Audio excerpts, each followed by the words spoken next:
어느 깊은 산골 마을, 그 마을의 끝자락에 오래된 작은 오두막이 하나 있었습니다. 곳에는 김씨 부부가 살고 있었습니다. 그들은 평생을 농사일로 살아온 사람들이었습니다. 가난했지만 성실하게 일하며 세 아들과 딸 하나를 키웠습니다. 자식들이 잘 되기를 바라는 마음으로 뒷바라지했고 그들은 도시로 떠나 각자의 길을 찾아갔습니다. 그러나 시간이 흐르면서 자식들은 점차 부모님 곁을 떠나게 되었습니다. 도시는 바빴고 자식들의 생활은 더욱 복잡해졌습니다. 그렇게 자식들은 부모님을 찾는 발길을 멈추게 되었습니다. 김씨 부부는 매일 아침 해가 뜨면 하루를 시작했습니다. 김씨는 여느 때와 다름없이 밭으로 나가고 아내는 집 안팎을 정리하며 지냈습니다. 그들의 하루는 단조로웠지만 서로에게 기대어 사는 삶이었습니다. 김씨는 밭일을 하면서도 문득문득 자식들이 생각났습니다.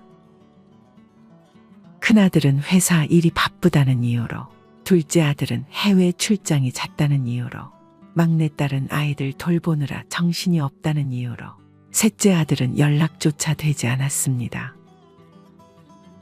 그렇게 시간이 흘러 어느덧 8년이라는 세월이 지나갔습니다. 그들은 매일같이 기다렸습니다. 매일 저녁 김씨는 아내에게 물었습니다. 여보, 오늘은 뭐 할 건가? 그냥 이대로 있어요. 당신은? 나도 뭐 딱히 할 일 없지. 밭일은 어제 다 끝냈으니까. 그렇게 말은 했지만 김씨의 마음속에는 늘 같은 생각이 맴돌았습니다. 자식들이 오늘은 올까? 이번 주말에는 올까? 그는 매일같이 기다렸습니다. 아내도 마찬가지였습니다.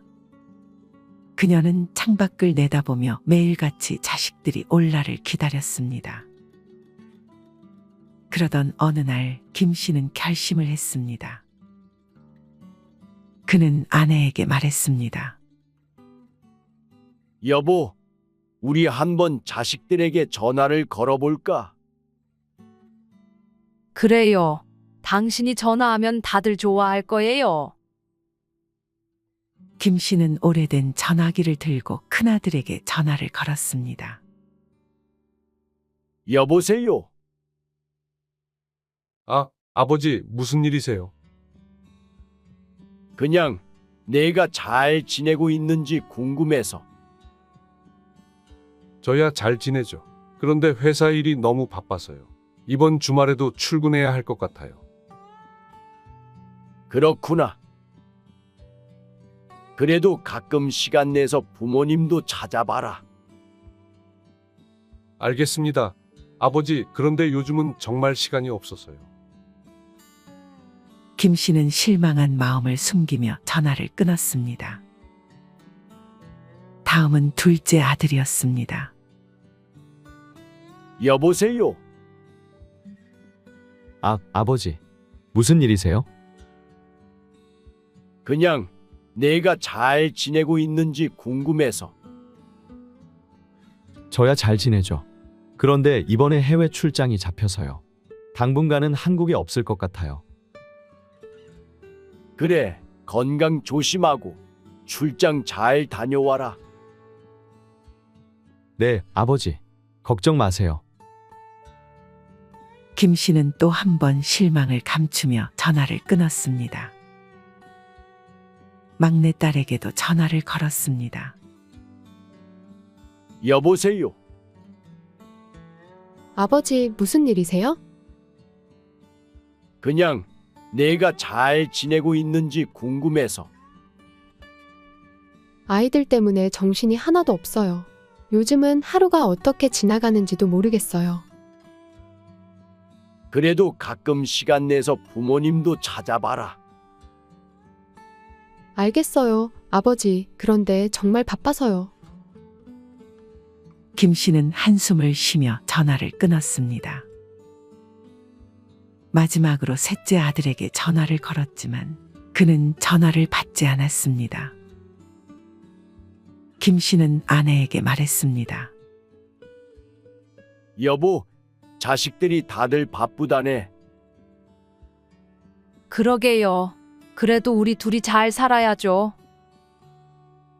그러나 김 씨의 마음속에는 깊은 실망과 외로움이 자리 잡았습니다. 그들은 서로의 하루를 나누며 쓸쓸함을 달랬습니다. 김 씨는 자식들이 돌아오면 좋아할 만한 것들을 준비해 두었습니다. 큰아들을 위해 참기름을 짜놓았고 둘째 아들을 위해 민들레 뿌리를 말려 두었습니다. 막내딸을 위해서는 쑥떡을 준비해 두었습니다. 그러나 준비한 것들은 날이 갈수록 먼지만 쌓여갔습니다. 어느 비 오는 날 김 씨는 아내와 함께 오두막 안에서 조용히 시간을 보내고 있었습니다. 김 씨는 아내에게 말했습니다. 여보, 우리가 이렇게 기다려도 자식들이 올까? 모르죠. 그래도 기다리는 게 우리의 일인걸요. 그들은 서로를 위로하며 살아갔습니다. 그러나 세월의 무게는 그들을 점점 더 지치게 했습니다. 김 씨는 점점 힘이 없어졌고 아내도 지쳐갔습니다. 어느 날 김 씨는 아내에게 말했습니다. 여보, 나는 이제 더 이상 기다릴 힘이 없어요. 당신 무슨 소리예요? 우리 서로 의지하고 살아야죠. 그러나 김 씨의 건강은 점점 나빠졌습니다. 그는 심한 감기로 몸져 누웠고 아내는 밤낮으로 간호했지만 김 씨의 병세는 나아지지 않았습니다. 병원에 갈 형편도 안 되던 그들은 집에서 할 수 있는 모든 방법을 동원했지만 김 씨의 상태는 점점 악화되었습니다. 김 씨가 병상에 누워 있는 동안 아내는 자주 그의 곁에 앉아 있었습니다. 그녀는 그의 손을 잡고 조용히 속삭였습니다. 여보, 조금만 더 버텨요. 자식들이 올 거예요. 그랬으면 좋겠구만. 하지만 여보, 나는 이제 더는 힘이 없어. 어느 날 김 씨는 아내에게 마지막 인사를 건넸습니다. 여보, 나 먼저 가요. 자식들이 오면 내 목까지 안아주고. 여보, 가지 마요. 우리 같이 있어야죠. 그러나 김 씨는 조용히 눈을 감았습니다. 아내는 남편을 잃은 슬픔의 눈물을 흘리며 그를 정성껏 보내주었습니다. 이제 그녀는 홀로 남겨졌습니다. 그녀의 외로움은 점점 깊어갔습니다. 남편 없이 홀로 지내는 날들이 계속되면서 그녀는 그리움을 이기지 못해 남편의 무덤을 자주 찾았습니다. 남편이 세상을 떠난 후 아내는 오랫동안 혼자 지내야 했습니다. 자식들에게 전화를 걸어보았지만 그들은 여전히 바쁘다는 이유로 방문하지 않았습니다. 아내는 점점 더 외로워졌습니다. 그녀는 오두막에서 혼자 지내며 남편의 사진을 바라보곤 했습니다. 그 사진은 그들 젊은 시절에 행복했던 순간들을 담고 있었습니다. 하루는 큰아들이 전화를 걸어왔습니다.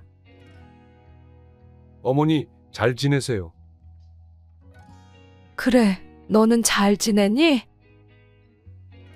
저는 잘 지내요. 그런데 회사 일이 너무 바빠서 이번에도 못 내려갈 것 같아요. 그래, 괜찮다. 내일 열심히 해라. 그러나 전화를 끊고 난 후 그녀는 깊은 한숨을 쉬며 눈물을 흘렸습니다. 그녀는 외로움을 이기기 위해 작은 텃밭을 가꾸고 오두막 주변을 정리하며 시간을 보냈습니다. 그러나 마음속의 빈자리는 채워지지 않았습니다. 셋째 아들에게도 전화를 걸어보았지만 그는 여전히 전화를 받지 않았습니다. 아내는 막내딸에게 전화를 걸어보았습니다. 여보세요. 아, 어머니, 무슨 일이세요? 그냥 내가 잘 지내고 있는지 궁금해서. 막내딸은 짜증 섞인 목소리로 대답했습니다. 저야 잘 지내죠. 그런데 아이들 때문에 정신이 하나도 없어요. 요즘은 하루가 어떻게 지나가는지도 모르겠어요.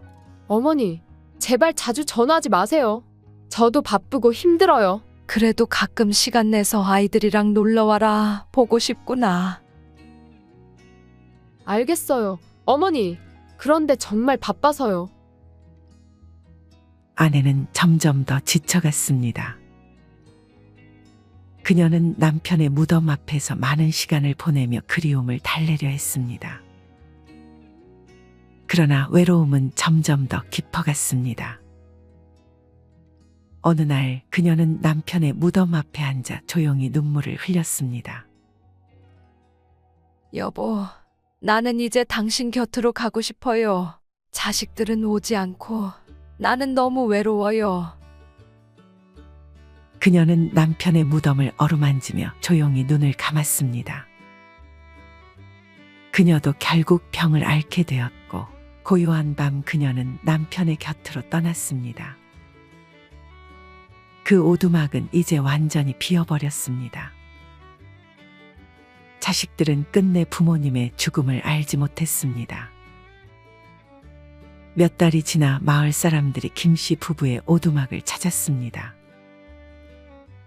문이 열리지 않자 창문을 통해 안을 들여다보니 텅 빈 방 안에 어머니의 차가운 시신이 있었습니다.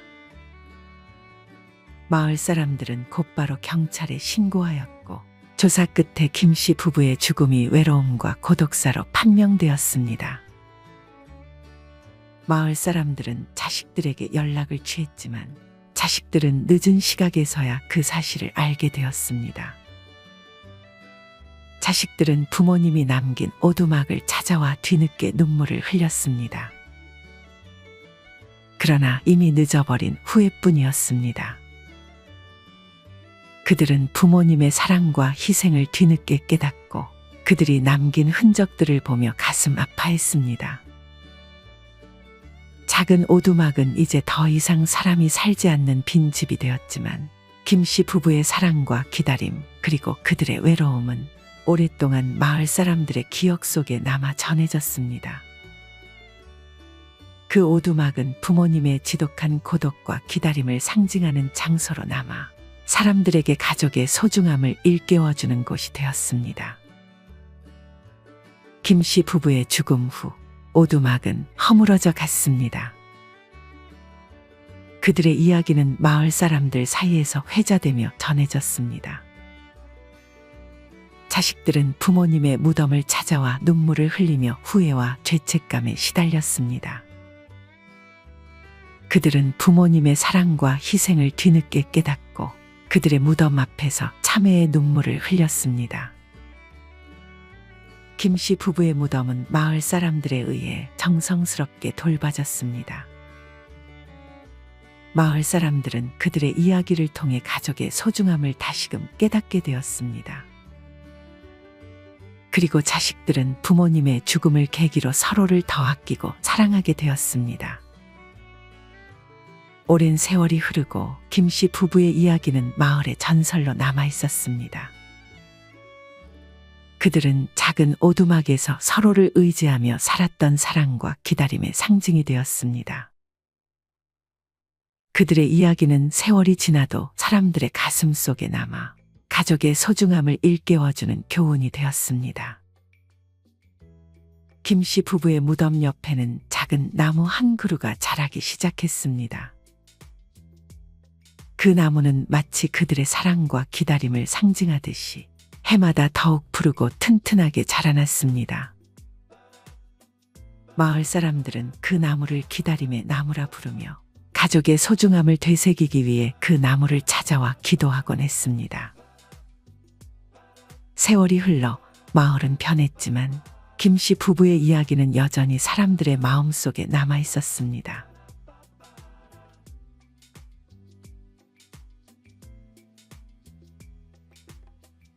어느 깊은 산골 마을, 그 마을의 끝자락에 오래된 작은 오두막이 하나 있었습니다. 곳에는 김씨 부부가 살고 있었습니다. 그들은 평생을 농사일로 살아온 사람들이었습니다. 가난했지만 성실하게 일하며 세 아들과 딸 하나를 키웠습니다. 자식들이 잘 되기를 바라는 마음으로 뒷바라지했고 그들은 도시로 떠나 각자의 길을 찾아갔습니다. 그러나 시간이 흐르면서 자식들은 점차 부모님 곁을 떠나게 되었습니다. 도시는 바빴고 자식들의 생활은 더욱 복잡해졌습니다. 그렇게 자식들은 부모님을 찾는 발길을 멈추게 되었습니다. 김씨 부부는 매일 아침 해가 뜨면 하루를 시작했습니다. 김씨는 여느 때와 다름없이 밭으로 나가고 아내는 집 안팎을 정리하며 지냈습니다. 그들의 하루는 단조로웠지만 서로에게 기대어 사는 삶이었습니다. 김씨는 밭일을 하면서도 문득문득 자식들이 생각났습니다. 큰아들은 회사 일이 바쁘다는 이유로, 둘째 아들은 해외 출장이 잦다는 이유로, 막내딸은 아이들 돌보느라 정신이 없다는 이유로, 셋째 아들은 연락조차 되지 않았습니다. 그렇게 시간이 흘러 어느덧 8년이라는 세월이 지나갔습니다. 그들은 매일같이 기다렸습니다. 매일 저녁 김씨는 아내에게 물었습니다. 여보, 오늘은 뭐 할 건가? 그냥 이대로 있어요. 당신은? 나도 뭐 딱히 할 일 없지. 밭일은 어제 다 끝냈으니까. 그렇게 말은 했지만 김씨의 마음속에는 늘 같은 생각이 맴돌았습니다. 자식들이 오늘은 올까? 이번 주말에는 올까? 그는 매일같이 기다렸습니다. 아내도 마찬가지였습니다. 그녀는 창밖을 내다보며 매일같이 자식들이 올 날을 기다렸습니다. 그러던 어느 날 김씨는 결심을 했습니다.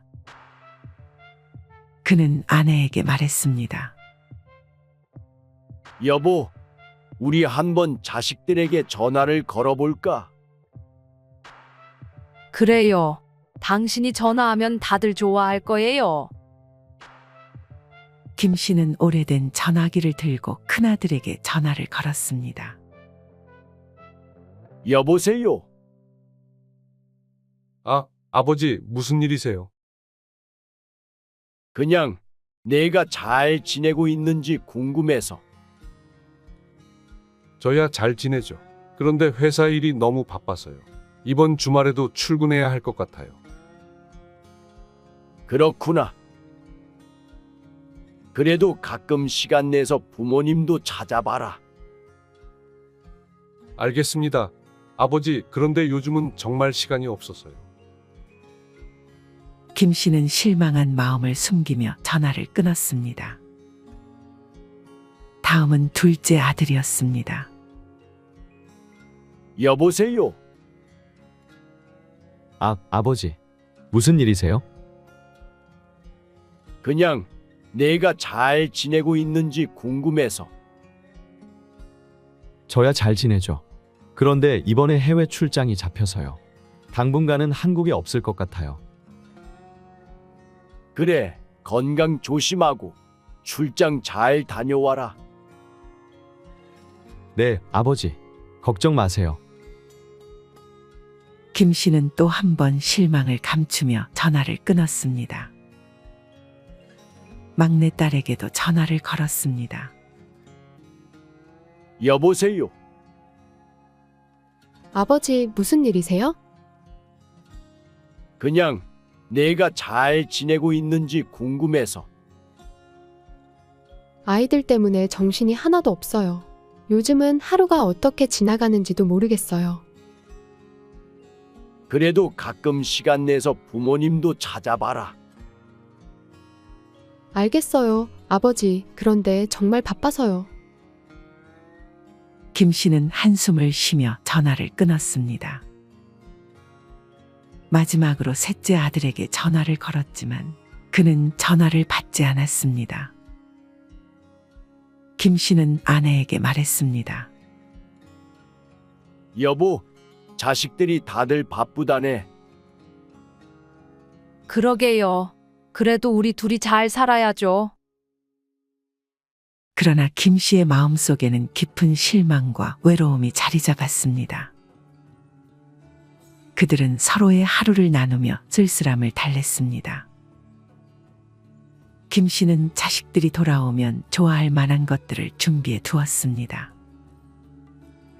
큰아들을 위해 참기름을 짜놓았고 둘째 아들을 위해 민들레 뿌리를 말려 두었습니다. 막내딸을 위해서는 쑥떡을 준비해 두었습니다. 그러나 준비한 것들은 날이 갈수록 먼지만 쌓여갔습니다. 어느 비 오는 날 김 씨는 아내와 함께 오두막 안에서 조용히 시간을 보내고 있었습니다. 김 씨는 아내에게 말했습니다. 여보, 우리가 이렇게 기다려도 자식들이 올까? 모르죠. 그래도 기다리는 게 우리의 일인걸요. 그들은 서로를 위로하며 살아갔습니다. 그러나 세월의 무게는 그들을 점점 더 지치게 했습니다. 김 씨는 점점 힘이 없어졌고 아내도 지쳐갔습니다. 어느 날 김 씨는 아내에게 말했습니다. 여보, 나는 이제 더 이상 기다릴 힘이 없어요. 당신 무슨 소리예요? 우리 서로 의지하고 살아야죠. 그러나 김 씨의 건강은 점점 나빠졌습니다. 그는 심한 감기로 몸져 누웠고 아내는 밤낮으로 간호했지만 김 씨의 병세는 나아지지 않았습니다. 병원에 갈 형편도 안 되던 그들은 집에서 할 수 있는 모든 방법을 동원했지만 김 씨의 상태는 점점 악화되었습니다. 김 씨가 병상에 누워 있는 동안 아내는 자주 그의 곁에 앉아 있었습니다. 그녀는 그의 손을 잡고 조용히 속삭였습니다. 여보, 조금만 더 버텨요. 자식들이 올 거예요. 그랬으면 좋겠구만. 하지만 여보, 나는 이제 더는 힘이 없어. 어느 날 김 씨는 아내에게 마지막 인사를 건넸습니다. 여보, 나 먼저 가요. 자식들이 오면 내 목까지 안아주고. 여보, 가지 마요. 우리 같이 있어야죠. 그러나 김 씨는 조용히 눈을 감았습니다.